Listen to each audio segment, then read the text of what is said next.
हम शुरू कर रहे हैं बिना समय गवाए रैपिड फायर यानी बहुत छोटे छोटे सवाल और छोटे छोटे जवाब। पहला सवाल डॉक्टर रहेजा आपको जा रहा है। पौष्टिक आहार केवल बच्चों के लिए जरूरी है क्योंकि उनका विकास होता है? सभी के लिए जरूरी है। डॉक्टर सौम्या, पौष्टिक आहार का मतलब है ज्यादा खाना? नहीं, संतुलित खाना। डॉक्टर झिंगन, भोजन जितना स्वादिष्ट होगा उतना ही पौष्टिक होगा? दोनों चीजें हैं। अगर अच्छा होगा तो आपको you will have a better effects of that. अगर आहार बिल्कुल स्वादिष्ट नहीं होगा तो आप खा ही नहीं पाएंगे। जी डॉक्टर रहेजा, पौष्टिक आहार अफोर्डेबल नहीं क्योंकि बहुत महंगा होता है? ये बिल्कुल मिथ है। आप बिल्कुल साबुत चना, साबुत दालें, साबुत अनाज, ताजे फल खाएं। डॉक्टर सौम्या, मांसाहारी भोजन अधिक पौष्टिक होता है? जी नहीं, शाकाहारी भोजन भी पौष्टिक होता है। जी डॉक्टर झिंगन, अधिक देसी घी खाने से स्वास्थ्य बेहतर बनता है? ऐसा नहीं है कि बहुत ज़्यादा देसी घी खाने से स्वास्थ्य, बल्कि ऑन दी कॉन्ट्रेरी ज़्यादा कोलेस्ट्रॉल इसमें होगा तो और प्रॉब्लम बढ़ सकती है। डॉक्टर रहेजा, जंक फूड और तला हुआ खाना खाने से मोटापा तो होता है लेकिन दिल की बीमारी नहीं होती? दिल की बीमारी डेफिनेटली होती है और यही मेजर कॉज है आज भारत के अंदर हार्ट की बीमारी होने का। डॉक्टर सौम्या, बच्चों में कुपोषण यानी मैल न्यूट्रिशन से संक्रमण का खतरा बढ़ता है? बिल्कुल सही। जितना कम नरिश्ड है बच्चा, जितना अंडर नरिश्ड है, उतना ही इम्यून रिस्पॉन्स कम है, उतना ही रोग प्रतिरोधक क्षमता कम है और उतना ही रोग से संक्रमण का चांस ज्यादा है, प्रोबेबिलिटी ज्यादा है। डॉक्टर झिंगन, ज्यादा मीठा खाने से मधुमेह यानी डायबिटीज हो सकता है?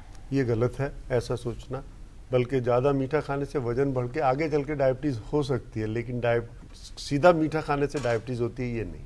डॉक्टर रहेजा, अधिक वसायुक्त आहार से कोलेस्ट्रॉल का स्तर बढ़ जाता है? ऐसा नहीं है, आपको सैचुरेटेड फैट्स को अवॉइड करना है और एक बैलेंस मात्रा में, जैसे मैंने बताया, फैट लेना है। डॉक्टर सौम्या, बच्चों के सही विकास के लिए सिर्फ कैल्शियम और प्रोटीन ही जरूरी है? जी नहीं, कैल्शियम, प्रोटीन, सारे macronutrients, carbohydrates, fats, micronutrients, vitamins वगैरह बहुत सारी चीजें बहुत जरूरी हैं। जी डॉक्टर झिंगन, रक्त में शर्करा की मात्रा यानी ब्लड शुगर लेवल मीठा खाने से बढ़ते हैं, भोजन से नहीं? मीठा खाने से भी बढ़ेगी और भोजन ज़्यादा लेने से भी बढ़ती, दोनों से ही बढ़ती। डॉक्टर रहेजा, कौन से फैट्स हृदय रोग के खतरे को बढ़ा देते हैं? ट्रांस फैट, जिसमें कहते हैं वनस्पति, जो कि घी जम जाता है, और देसी घी, इससे एलडीएल बढ़ता है, बैड कोलेस्ट्रॉल बढ़ता है, जिससे हार्ट अटैक होने का चांसेस बढ़ता है।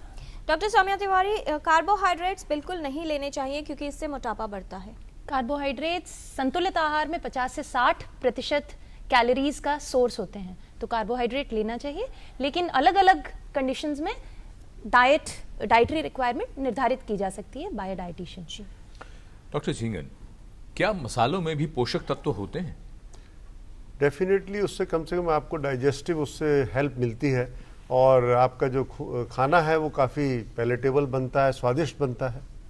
जी डॉक्टर रहेजा, वजन कम करने के लिए क्रैश डाइटिंग या खाना बंद कर देना बहुत अच्छा उपाय है? बिल्कुल गलत है। इसके लिए बैलेंस डाइट लें और धीरे धीरे वजन कम करें। डॉक्टर सौम्या, बच्चा अगर मोटा है तो इसका मतलब वो स्वस्थ है? देख के तो बहुत अच्छा लगता है अपना बच्चा मोटा, लेकिन असलियत ये है कि अगर बच्चा मोटा हो रहा है तो बच्चे का खाना कम करना अक्सर बहुत मुश्किल काम होता है, कोई भी मां नहीं कर सकती, तो व्यायाम बढ़ाएं। वो बहुत जरूरी है कि बच्चा हर रोज की कम से कम 1 से 2 घंटा फिजिकल एक्टिविटी करे, पार्क में जाए, खेले, और साथ में जंक फूड का दिन निश्चित कर लें, क्योंकि मना नहीं कर सकते आप बच्चे को बहुत सारी चीजें कि हम कभी आपको आइसक्रीम नहीं देंगे, आप ये नहीं कह सकते, तो महीने में 1 बार या 2 बार का दिन निर्धारित करें। डॉक्टर झिंगन, मधुमेह रोगी फल नहीं खा सकते? मैंने अभी बताया था कि जैसे लो ग्लाइसीमिक इंडेक्स के फल बिल्कुल खा सकते हैं। जी डॉक्टर रहेजा, कौन सा तेल इस्तेमाल करना बेहतर है?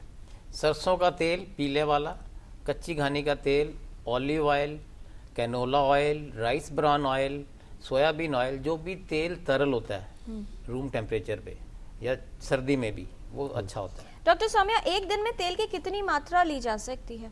करीब करीब 1 चम्मच से 2 चम्मच, मतलब बच्चों में हो सकता है थोड़ा ज्यादा हो, पर अडल्ट्स में जैसा कि डॉक्टर देसाई ने कहा कि 1 चम्मच काफी है। डॉक्टर झिंगन, बार बार तलने के लिए एक ही तेल का इस्तेमाल किस तरह हानिकारक है? हमेशा बदलते रहना चाहिए, क्योंकि आप देखिएगा एक ही तेल अगर आप लेते हैं, एक खाना सरसों के तेल में बना लिया जाए, एक ऑलिव ऑयल में बना लिया जाए, एक आप उसको सनफ्लावर में बना सकते हैं, तो वैरायटी हो जाएगी, तो उससे आप अच्छा भी लगेगा और ठीक भी रहेगा। जी डॉक्टर रहेजा, एक दिन में कोई भी एडल्ट कितनी कैलोरीज इनटेक कर सकता है? ये डिपेंड करता है आप सीडेंटरी वर्कर हैं या बिल्कुल बहुत लेबरर टाइप के इंसान हैं, तो हम कहते हैं 33 किलो कैलोरी पर केजी बॉडी वेट से कैलकुलेट करते हैं। जी जी डॉक्टर सौम्या, बच्चों में कैलोरी इंटेक कितना होना चाहिए? बच्चों में पूरे दिन कैलोरी इनटेक डिपेंड करता है कि एज क्या है, एज और वेट के हिसाब से अलग अलग होता है। तो समझ लीजिए 1 से 3 साल के बच्चे को करीब 1200 किलो कैलोरीज चाहिए। अच्छा, 4 से 8 साल के बच्चे को 1600 से 1800 किलो कैलोरीज चाहिए। 10 साल से 19 साल के बच्चों मतलब अडोलेसेंट्स को करीब करीब 1800 से 2000 किलो कैलोरीज हर दिन चाहिए। जी डॉक्टर जिंगन, ग्लाइसेमिक इंडेक्स क्या है? ग्लाइसेमिक इंडेक्स ये होता है कि जिसमें कार्बोहाइड्रेट की जो मात्रा है उसको लेने से कितनी ब्लड शुगर बढ़ जाती है, और इसको हम हमेशा जैसे हो ना वाइट ब्रेड से करते हैं। अगर हाँ एक वाइट ब्रेड दी जाए तो उसका 100 ग्लाइसेमिक इंडेक्स होता है, तो उससे कंपेयर किया जाता है उसका। डॉक्टर रहेजा, हृदय रोगी ड्राई फ्रूट्स नहीं खा सकते? बिल्कुल खाना चाहिए, इसके अंदर ओमेगा 3 फैटी एसिड्स हैं जैसे कि बादाम और अखरोट। डॉक्टर सौम्या, बच्चों का नाश्ता न करना उचित नहीं है? बिल्कुल सही, और इस बात पे बहुत ज़्यादा इंपॉर्टेंस देनी चाहिए इस बात को कि नाश्ता ज़रूर करें बच्चे।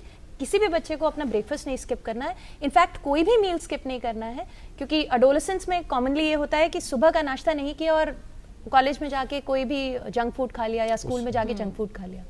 डॉक्टर जिंगन, जब व्यक्ति को भूख लगे तभी खाना खाना चाहिए, वरना नहीं? ये बात तो ठीक है, जब भी अपना जो है आपको भूख लगेगी तब आप खाएंगे, लेकिन फिर भी लंबे गैप नहीं होने चाहिए। हमेशा एक चीज़ याद रखनी चाहिए, no fast no feast, small frequent meals. जी डॉक्टर सौम्या तिवारी, आप क्या मैसेज देना चाहेंगी? बहुत सारी बातें बताई हैं पेरेंट्स और बच्चों के लिए। मुख्य मैसेज ये है कि बच्चे को, जैसा कि डॉक्टर जिंगन ने कहा, कि नियमित खाना देना है, टाइम पे खाना देना है, स्मॉल और फ्रीक्वेंट मील्स देने हैं, पहली चीज़। दूसरी चीज़, जंक फूड या फास्ट फूड्स अवॉइड करने हैं। तीसरी चीज़, आपको व्यायाम पे थोड़ा जोर देना है। हर एज ग्रुप के बच्चे को व्यायाम चाहिए, तो अगर वो छोटा बच्चा है तो पार्क में जाके व्यायाम करे, बड़ा बच्चा है तो वो ब्रिस्क वॉकिंग कर सकता है। डॉक्टर रहेजा, मैं ABC, A मतलब एटीट्यूड पॉजिटिव रखें, बिलीफ रखें, C केयरिंग रहे, पैशनेट रहें, D डाइट जिसके विषय में बात कर रहे हैं, नेचुरल सोर्स से लें, साबुत चना, साबुत अनाज, ताजे फल सब्जियां, और एक हेल्दी कैंटीन का कंसेप्ट आना चाहिए स्कूल्स के अंदर, ऑफिस के अंदर, और हमें घर से हेल्दी कुछ लेके जाना चाहिए ताकि हमें भूख लगे तो हम उसी को खाएं, जैसे कोई फल।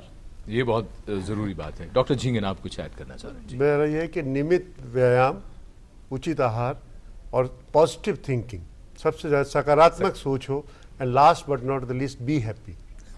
तो आहार, व्यवहार और विचार, तीनों जरूरी है हेल्दी रहने के लिए। जी, इसी खुशनुमा माहौल में, इसी हैप्पी नोट के साथ हम इस चर्चा को यही समाप्त करना चाहेंगे। बहुत धन्यवाद doctor Ashok Jingan, doctor Saumya Tiwari, doctor SM Raheja, आप सभी का। विस्तार से जानकारी तो आपको मिल गई है। साल की शुरुआत है, जाहिर सी बात है आपने रेजोल्यूशंस लिए होंगे, लेकिन देखने की बात यह है कि वो रेजोल्यूशंस आप पूरे साल तक निभाएं और अपने हेल्थ यानी स्वास्थ्य को लेकर जागरूक रहें, तो आपका ये ईयर बन जाएगा happy year and healthy year. धन्यवाद देना चाहेंगे इन तमाम पैनलिस्ट के साथ साथ नीति देसाई जी को भी, जो मुंबई से हमारे साथ जुड़ी, और तमाम दर्शकों को। और अगले सप्ताह जब मैं और किरण लौटेंगे टोटल हेल्थ में, तो हम बात करेंगे एक नए विषय पर। बात करेंगे हम रेस्पिरेटरी प्रॉब्लम्स यानी श्वसन संबंधी रोगों के विषय में होगी चर्चा। तब तक के लिए नमस्कार।